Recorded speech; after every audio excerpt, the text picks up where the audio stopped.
भाजप युवा मोर्चाच्या आंदोलनाला यश आलं। महाज्योतीला लवकरात लवकर पैसे उपलब्ध करून दिले जातील, मुख्यमंत्री फडणवीसांनी माहिती दिली। अजित पवारांच्या घरासमोरील आंदोलनाला मोठं यश आलेलं आहे।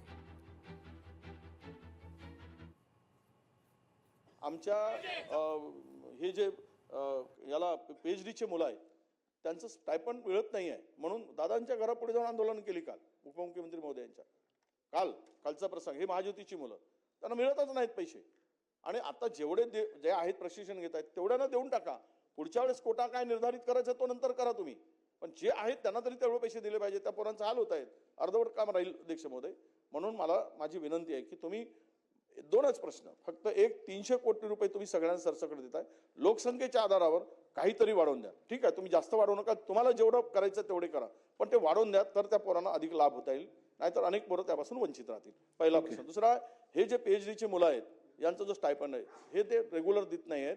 जेवढी मुलं सिलेक्ट केली तेवढ्यांचा तेवढे क्लिअर करून द्या आणि मागच्या वर्षीचे 90 कोटी रुपये शिल्लक आहेत ते या वर्षी जर दिले तरी खूप मोठ्या प्रमाणात कम्पेन्सेट होईल।